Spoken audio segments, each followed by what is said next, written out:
introduce myself. My name is Lily Kuo. I'm a correspondent for Quartz. I'm based in Nairobi. I've been there for 2 years, writing about China and Africa stories across the continent.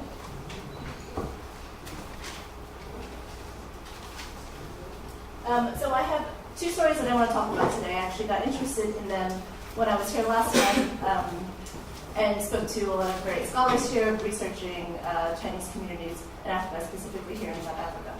So these 2 stories, they both have to do with one of the most obvious examples of China's mark in Africa, which is cheap Chinese goods that are for sale. So cheap Chinese goods that get bought in China and then are sold in Africa.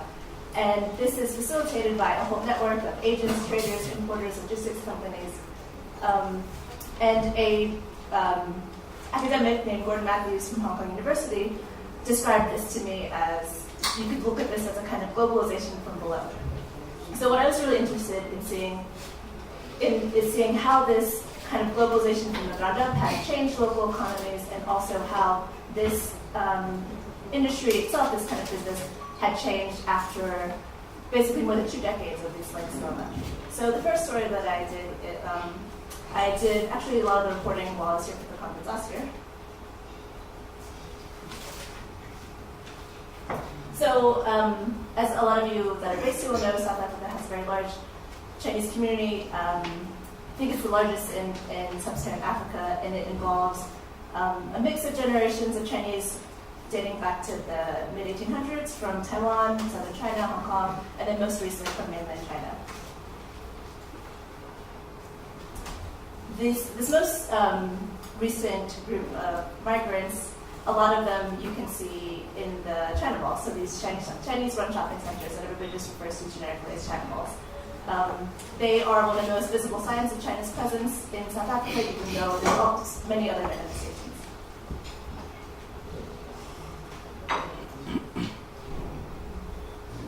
So I'm trying to cut this a bit short. So there, in 2011, there were at least 18 of these malls. China Mart, China City, Dragon City, and so on. And when they started, they kind of filled this niche in South Africa. I mean, I feel a bit silly talking about this, but you guys all here must know so much more about it. But there weren't many of the retailers at the time. There was a total shortage of cheap goods for South Africa's rising lower and middle classes. So the Chinese came in and they provided that need. But soon that market became saturated. Now there's too many China malls. Several of them, the shops are empty. People aren't making money. So here's one woman that I interviewed. Her English name is Helen. She has a home goods store called Forever Helen. The photographer Cornell Jakiri over here took these great photos, and she said that basically things aren't great and the business is bad. There are days she doesn't even leave the mall because she lives in the mall because she thinks that the crime has gotten worse and the South African rand is too weak and people aren't buying.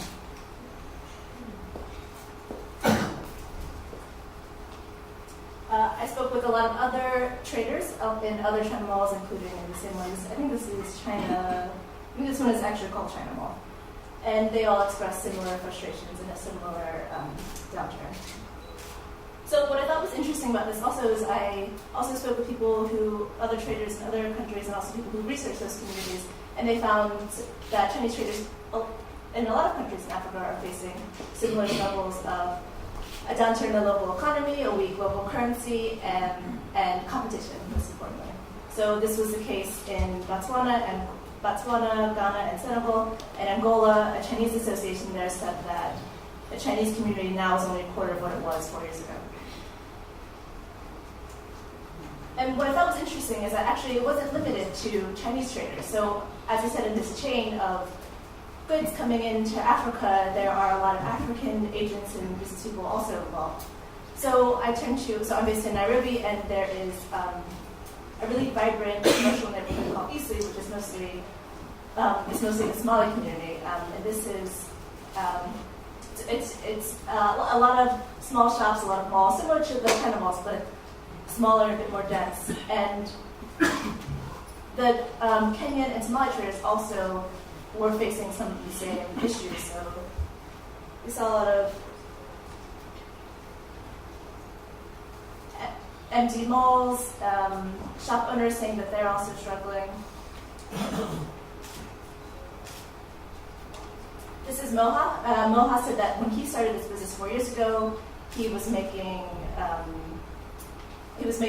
I think $100 a day, and now he makes like not even half of that. What he was making then was enough to build a house in northern Kenya, and now he's sort of really just breaking even.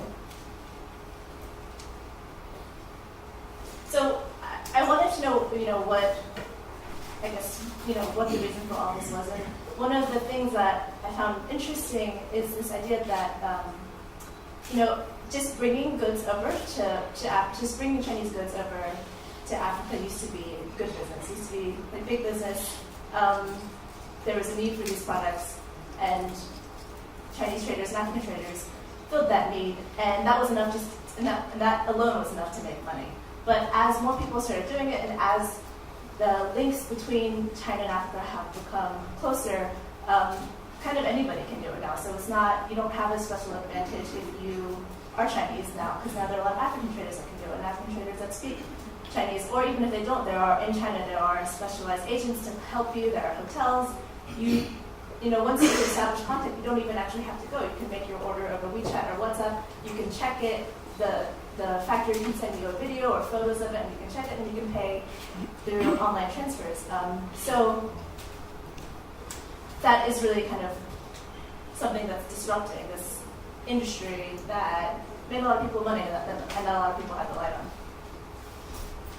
on. But it's not all over. That doesn't mean that this business is done with. So this is another trader that I met. His name is Abdi Haji. He lives in Hargeisa, Somaliland, and he spends about half of his time in China, in Guangzhou, I believe. And so what he's doing to deal with the competition is he doesn't import clothes, shoes, electronics anymore. Now he's importing light machinery and things to print T-shirts, screen prints,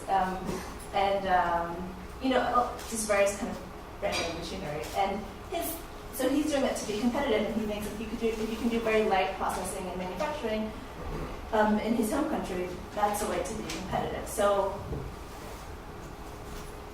there is potential that as this phase of this globalization from below maybe this phase is ending or it's over, and we are graduating to a different phase, that more of this production can come to Africa. So this is a quote by Abdi that I concluded my story. And that is it. Thank you so much. I hope I didn't speak too fast.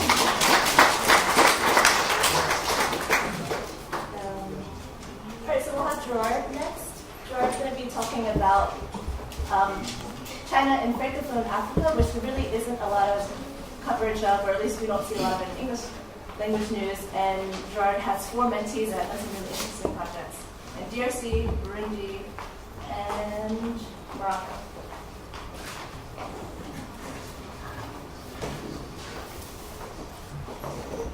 Okay, thank you very much. Good morning, or good afternoon, sorry. First of all, I'm not a journalist, as you can see, who have worked on this project. I'm actually speaking on behalf of 4 of my wonderful colleagues who actually has accepted the assignment of looking at China China interventions in some of the African Francophone countries, because we have seen that most of the stories that are covered are basically in the Anglophone part of the continent, and then the China-Africa projects, Barry and Bo has actually agreed with me last year on the idea of committing some of the colleagues in the Francophone Africa to see what happens. So those guys, 4 of them has actually worked on this project. We actually have 4. One was in Benin on the wood looting. Like, there are some Chinese companies that are settled in Benin, because Benin, where I come from, has actually has agreement with some Chinese company to actually export some woods from its, exploitation of the Benin forest. And it has happened that over the years, those Chinese companies were not able to get any more resources in terms of wood from Benin. So they have to use an ECOWAS protocol. ECOWAS is the West African Economic Community, which protocols is clear on the free movement of wood and persons. And then those Chinese companies use some Benin traders who are members of that community to actually get that resources they are needing through Benin borders in terms of smuggling the wood from Nigeria. The second one was kind of, let's say, it's an interesting article, I should say a project on a building of dam. I have heard a lot of stories about dam building. This morning by Gabriel Lina from DRC, who wanted to see what is happening, because the dam was supposed to supply enough energy for the local mining company, which is called Sicomil, and who have a mining deal agreement with DRC. But they are not having enough energy to actually do the work. And then they say one of the solutions is to build a small dam of 240 megawatt that can actually supply the Chinese company and also supply some energy to the people around that place. And then this project is taking some time to come to pass. And the third one is a kind of agricultural experience that one of our colleagues wanted to see. Is like introduction of a new variety of rice, production of rice that actually has been introduced by the Chinese experts, who actually has an agreement with the Burundi government to introduce a new variety of rice that can actually produce that more volume in terms of production. That's quite interesting one, not just on the result, but also on the environment in which the journalist has worked. And it has been a very good experience for me. We are still working on some of the things I want to talk about in a few minutes. And the last one was a project quite promising as well on Chinese traders who actually migrate into a small town called Der Omar in Morocco, in the center of Casablanca, to actually do some trading, like the wholesaler, retailers, and then that creates a lot of, let's say, conflict with the local traders. So we wanted to see this conflict with Chinese traders who actually are illegal migrants into Morocco, into that country, the town of Morocco, and how this conflict is being managed either by the local authority and that one. I want to say that this last project has some, let's say, a bit of problem because the journalist is having some health challenges, and then we are trying to manage on that. So this is one of the 4 projects that we wanted to see, and 3 months later, what we have seen in 1 minute, because I know time is here, is that this issue about getting Benin traders and Benin small size company to actually go through the borders and cross the border and go to Nigeria and get wood has just happened. And the main, I could say, favor factor of this is the ECOWAS protocol, because in Nigeria it is forbidden to actually export that woods in a raw state. You have to make a kind of transformation. So Benin is the only place or the only platform where those Chinese companies can actually get those goods from. So they are using that protocol to actually, as you can see, this is the depletion, I mean, the decrease of Benin production in terms of wood over years. So you can see that in Benin there is no more wood for Chinese company to use. So they have found a good idea using that regional protocols to actually go and look for that route.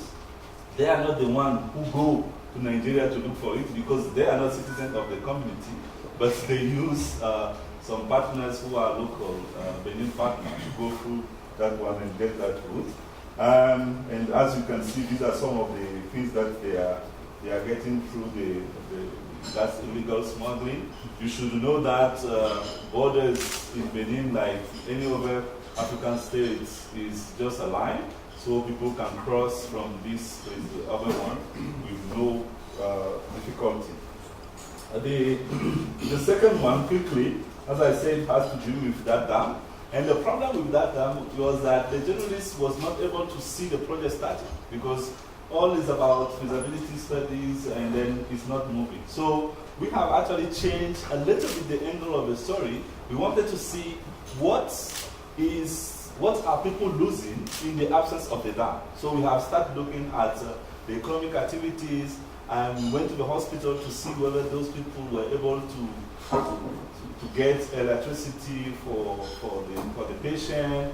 We have moved into some places where young people were not able to watch a football match because there is a power breakdown every 5 minutes. So we are trying to look into the economic aspects of that local community not having that dam being realized because it is not, there were no clear reason why this dam it is supposed to be completed by the end of 2016 has not come to pass so far. So this is basically what we are working on, and then we believe that we can be able also to get more information on how the Chinese company, who is supposed to be the most important beneficiary of this dam, is managing to get that electricity that they are needing.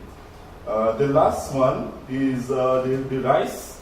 The rice project in Burundi, as you can see, is quite green, and you can see Chinese experts on the fields working with the local farmers. It's quite interesting.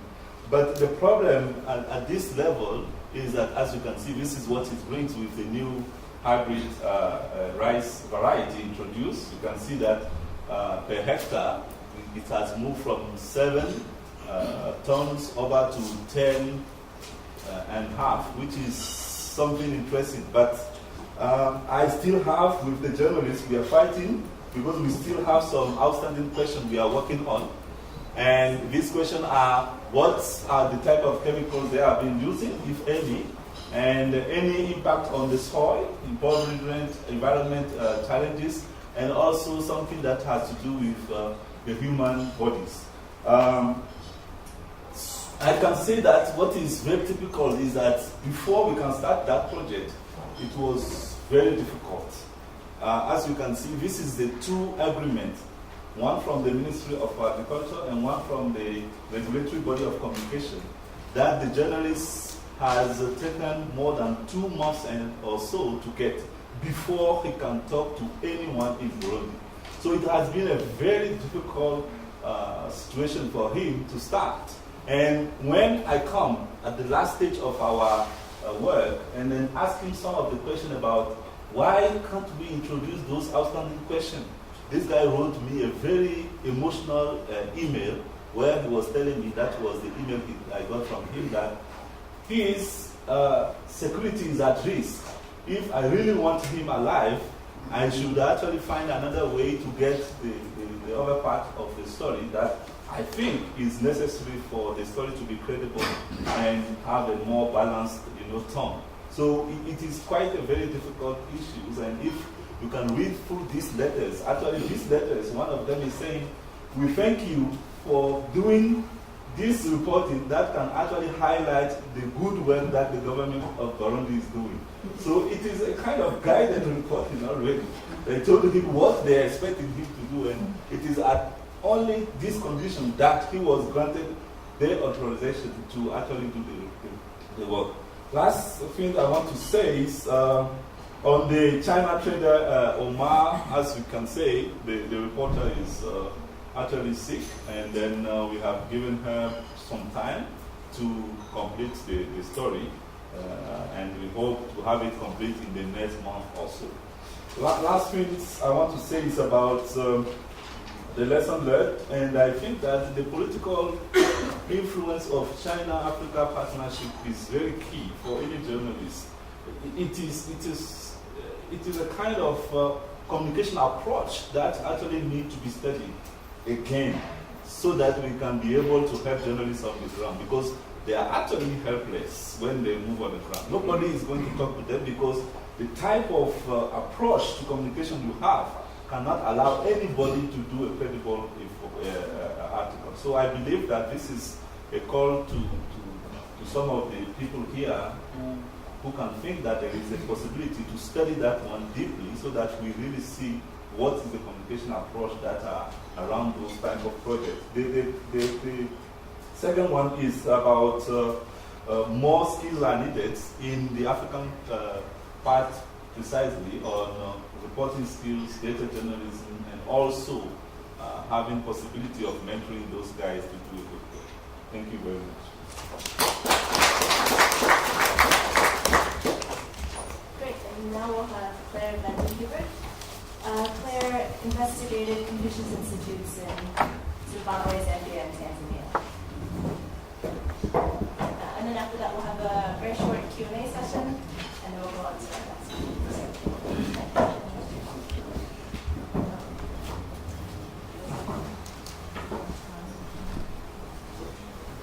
Okay, hi everyone. I'm going to try and speed through this as we've been censored by 5 minutes. So I'm going to talk very briefly about Confucius Institutes and the research I did for the African Reporting Project, although I've since found some more specific angles that I've been focusing on, and one of these pieces was published earlier this month in Quartz, which was called Confucius Institutes on Nurturing Mandarin Leaders with Pro-China Views. So just before I dive in, just in case we're not all... Oh, sorry. Is that better? Yeah. Okay.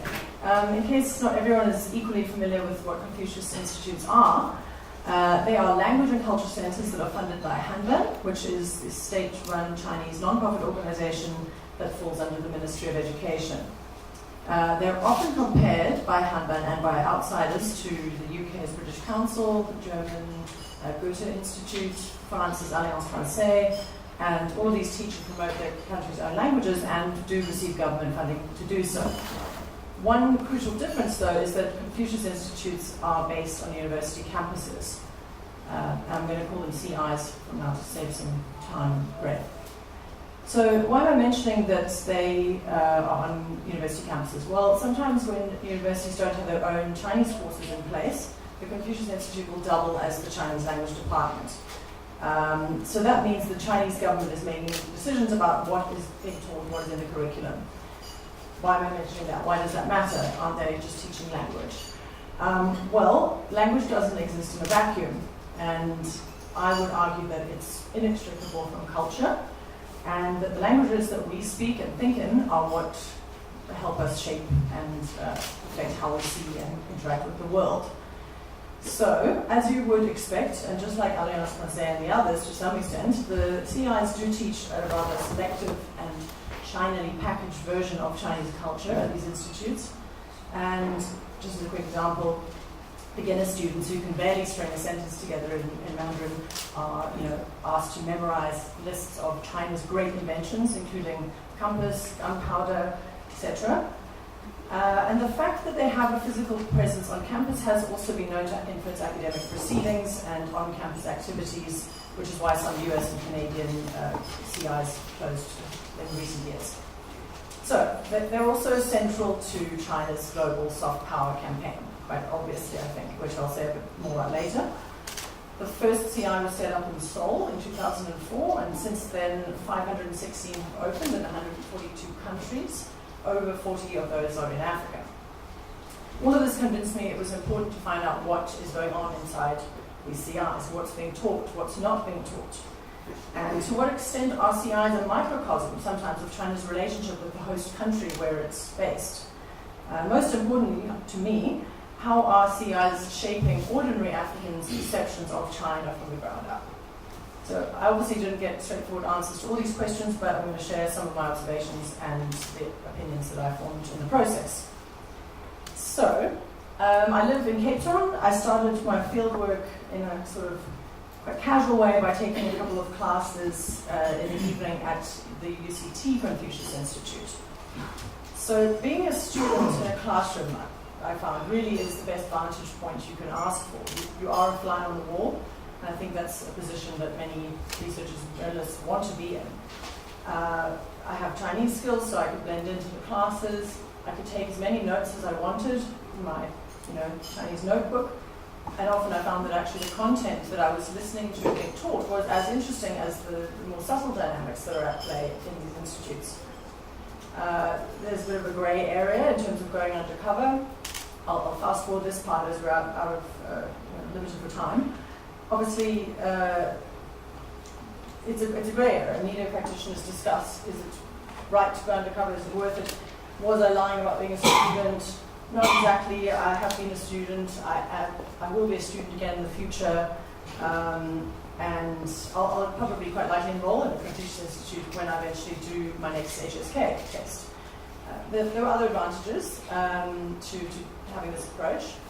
I was invited into CI teachers' conversations and sometimes to their homes, just by simple virtue of the fact that I spoke their language. So to some extent, I felt like I had the benefit of being both an insider and an outsider. It did also mean logistically that I had to get consent later for people whose quotes I wish to include, but so far it hasn't proved a problem. So from UCT, I went to Zimbabwe's CI, which is hosted in the University of Zimbabwe in Harare. And as I was a visiting student from UCT CI, it was a bit easier to get permission to sit in on a few classes. So I walked into the lobby and I was greeted by this very well-polished bust of Confucius himself. And I asked two students where I would find the university administrator who had confirmed my visit, but they didn't know who she was. One of the students said, maybe she's the South African. And I said, well, that's me. It was a bit awkward, but I found out that I was sitting in on their class and they'd heard I was coming, so they led me to the classroom. I wasn't expecting one Professor somewhere to be the Chinese teacher that would greet me in the classroom.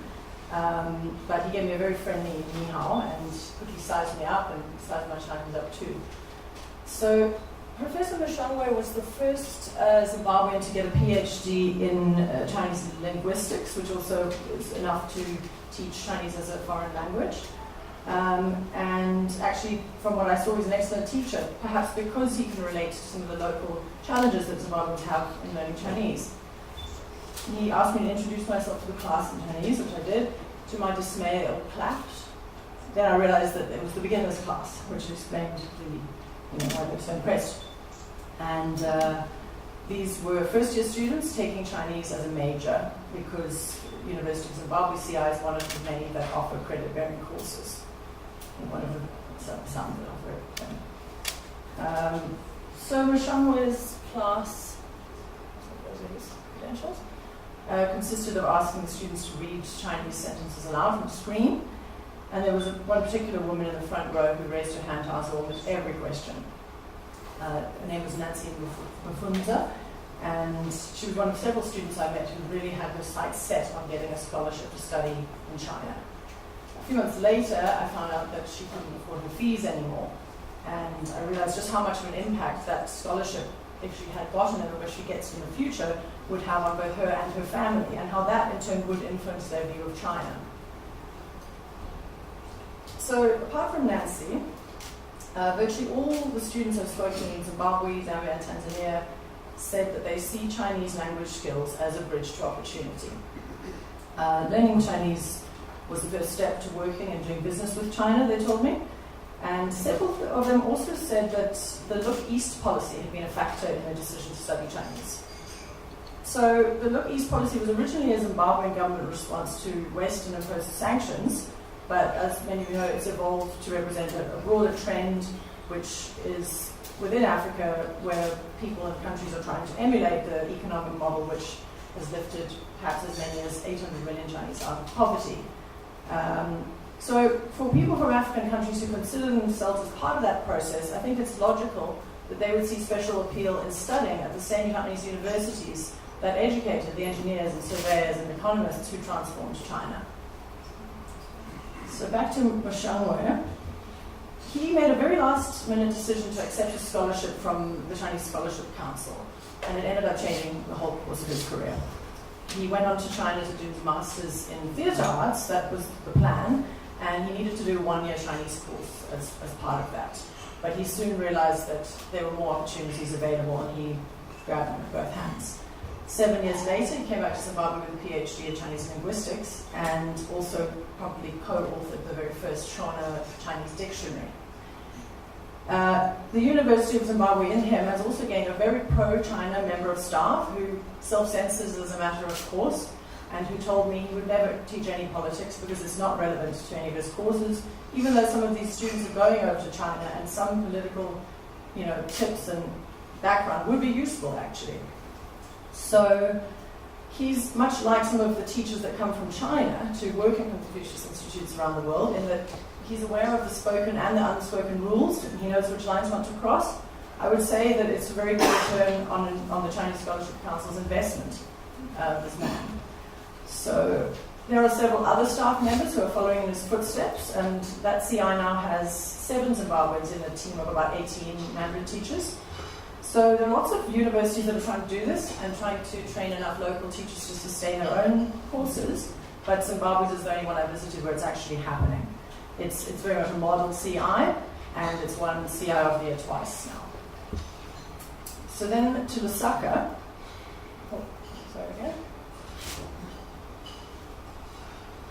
Where you can see the brand new CI premises, which was built and funded by the Chinese government and just completed last year. I was lucky in that my first visit to Lusaka also coincided with the Chinese Bridge competition, which is known as Hanban's annual Chinese proficiency contest. But if any of you have seen any of it on TV or in person, it's very much a Chinese culture-focused talent show as well. There is the institute.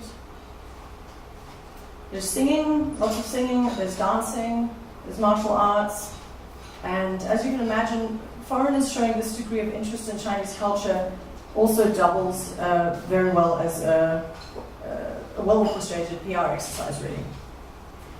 Okay. So I'm going to flip ahead. Right.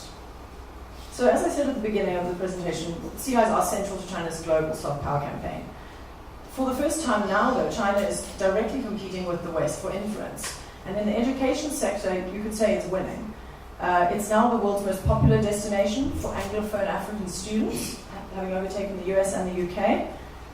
And those numbers, you can look them up, but they're pretty impressive. About 50,000 African students studying in China at the moment. Scholarships and the scholarship program is one of the reasons for that. Another quick example of how culture can help to improve China's image. This is one of the free Kung Fu classes that happens at the University of Zambia 4 times a week. They now have a troupe of martial artists who perform at the CI and Chinese Embassy events as a result. So quickly to Tanzania. There are only 2 CIs in Tanzania, and they're only 3 years old. The demand for Chinese language courses is growing really fast. There are already courses run in 6 other universities and 4 secondary schools, which are not officially Confucius institutes or classrooms. And just like at universities, I often heard opportunities to visit China being kind of dangled in front of children and their parents as motivation for taking Chinese classes.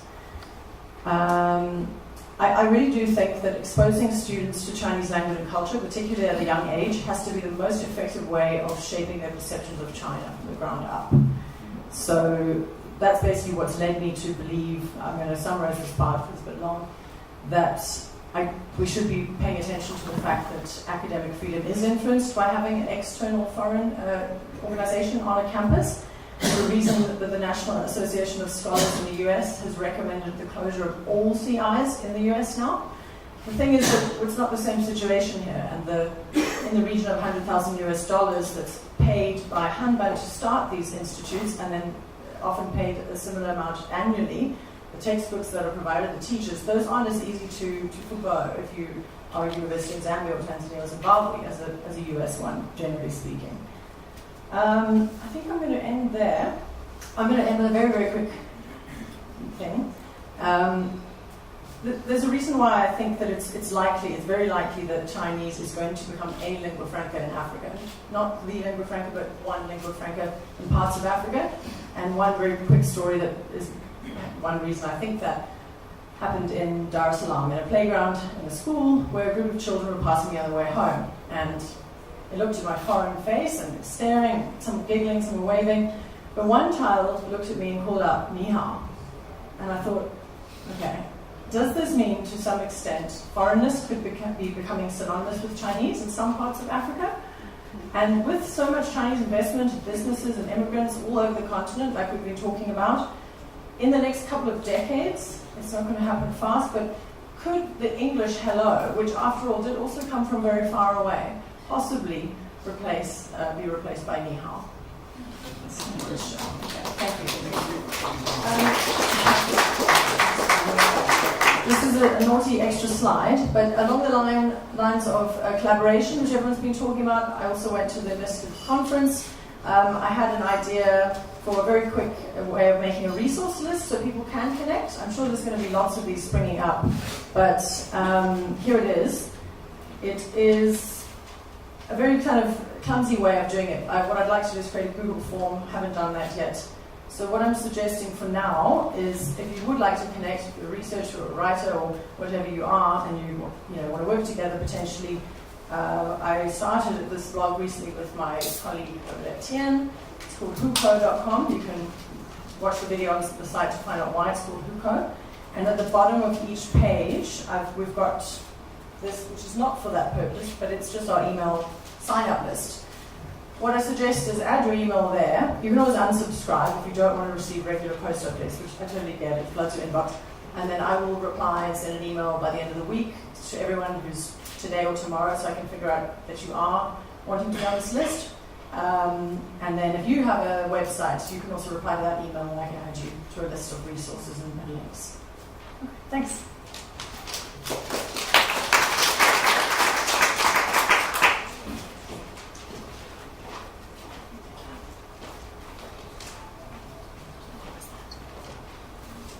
So we'll do a quick 10 minutes of Q&A for all the panelists so far. So maybe the first session could also just come up.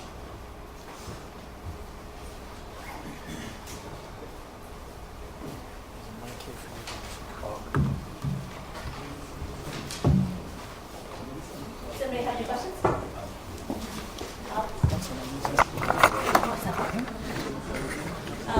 And you'll just have to speak up. Okay, so Or I can bring this to you. my question is to our colleague from Botswana. And the question is, earlier this year. So my question is to our colleague from Botswana. I'm interested in finding out if there is a planned visit by the Dalai Lama to Botswana has anything to do with your project, with the energy project that you so eloquently presented. And quite interesting also just to throw in this. For the first time, I think we saw on the Facebook page Botswana government official advising journalists not to visit Beijing. I don't know if you saw it, but it was on Facebook from an official in the government. And I think to my mind, this was perhaps the very first time we've seen a government official in an African country advising journalists not to visit Beijing or to be careful when visiting China. But so I'll be interested in perspective of that.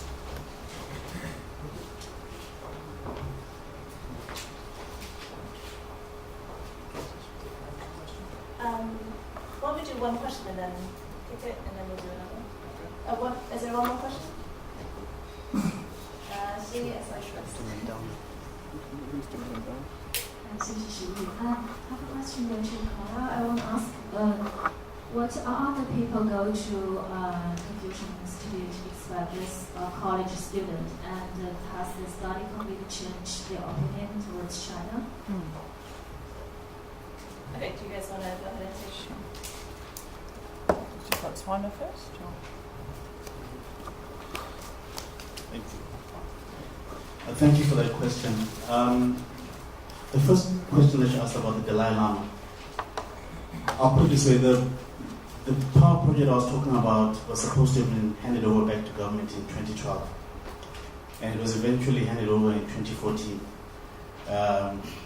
dysfunctional as it was. What I'm trying to put across is the fact that those faults and the diplomatic issues that took place predate the issues that took place because of the Dalai Lama. The Dalai Lama was supposed to have come to Botswana in August 2016, and the issues that took place with the power plant and the like took place in around 2014. So the two are not related.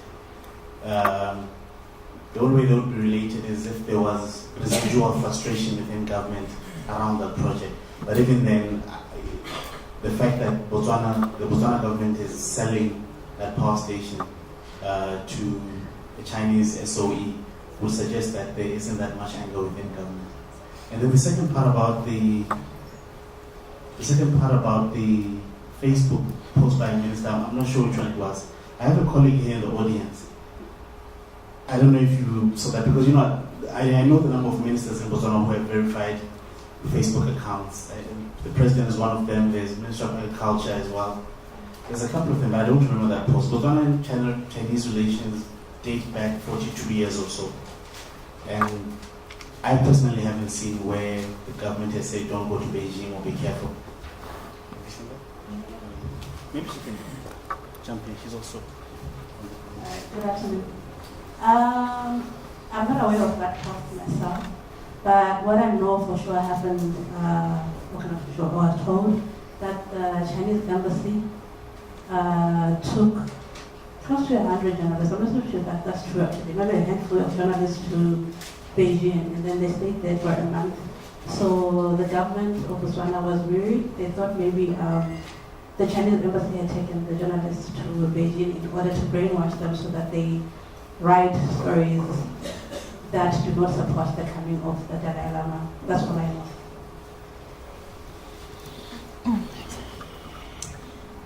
So Shri, was your question what kind of students go to CIs, or what kind of besides college students? Yeah. So some college students go because it's compulsory. Like at the University of Zimbabwe, if you're doing tourism, you have to learn Chinese. They've made it compulsory. It's part of the course because it makes sense. You're going to be able to reach a whole new market. There are also plenty of non-college or non-university students who come after work or in the evenings or afternoons, who work in all different sectors, but they just have seen enough economic success from China around them in these 3 countries I went to that make them think, well, I want to be in on this, and this is the logical step to do business, which does make sense. It's not that realistic. I think a lot of us know you don't just become like a business person when you speak a language, but people would mention skyscrapers and things like that to me, and they wanted to be involved rather than watching from a distance. And it does shape the perceptions, absolutely. Interestingly, the only person I met who was vaguely skeptical about China in terms of little comments that were similar to things I'd seen, like the fact that this is all very well photographed and documented by Chinese state media, was a guy who lived and worked in China. So he was coming from basically a similar perspective to me. The other people were just very willing to learn about the country. That they're very much hypnotized by the ancient culture that the Confucius Institutes very strongly promote. I think it's effective. Do we have time for one more? Okay. Chris?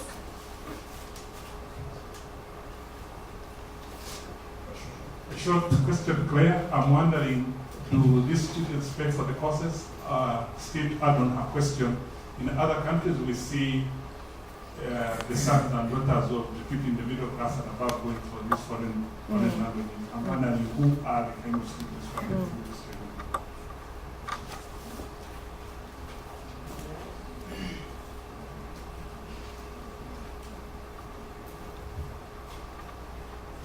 Thank you very much. I'm Gideon. My question is, in general, the projects coming from China offer opportunities in the way that foreign capital is coming to African countries. But there are also associated challenges, like because of weak capacity of negotiation of African countries, that there are conditions that the equipment has to come from China, the labor has to come from China, the technology has to come from China. And also, if there is no proper monitoring of these projects, the projects delivered with weak qualities. Not only that, African countries will have also a challenge of, for example, if it is a road, rehabilitating the road and following up with the projects delivered to African countries for the overall growth of the economy. So in this regard, not only this, the Chinese are using these projects as a market penetration to African countries. After these companies, after they deliver the project, they just stay there and compete for another bid. So what kind of findings have you come up in relation to this? Thank you.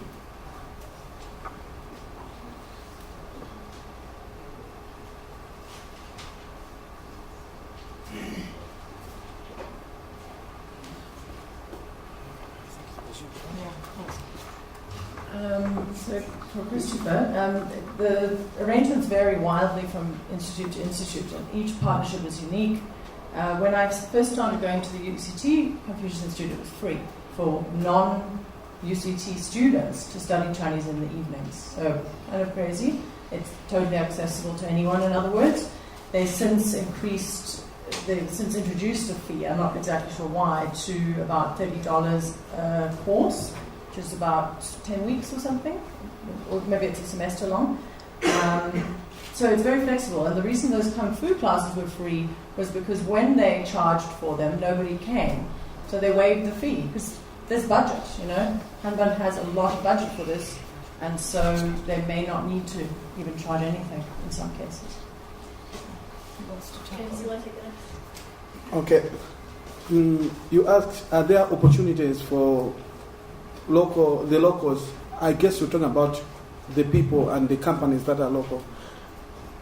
What we saw on the road that I talked about, the road in Malawi, was that after the departure of the Taiwanese company, we had a Chinese company, and it was a state-owned company, China Roads and Bridges, which came to construct that road, and the top jobs were done by the Chinese.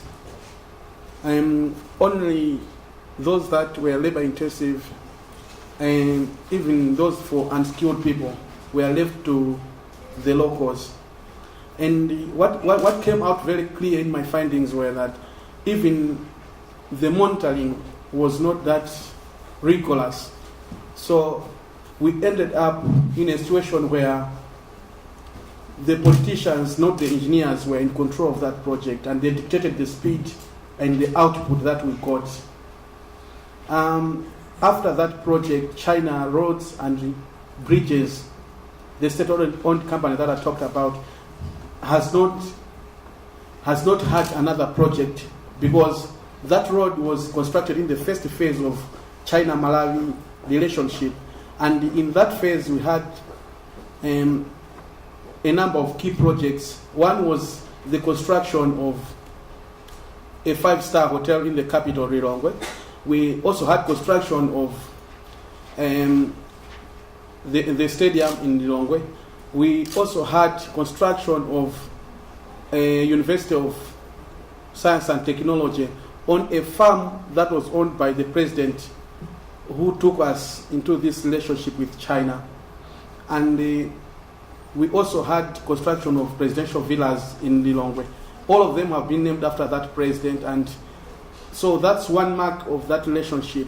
In the first phase, it was kind of personalized. And so even when the president came from China, after formalizing that relationship, he came with a check and showed us, this is what I'm bringing from China, and this is what I'm going to do. So politicians were in front. They didn't leave this relationship to experts. And you see that even issues of accountability were so difficult in that first phase. But now, there are a lot of questions about China-Malawi relationship, and maybe that could be the reason the embassy is not speaking freely about what they're doing in Malawi, and whether we are really getting the win-win cooperation that the first ambassador promised. Thank you.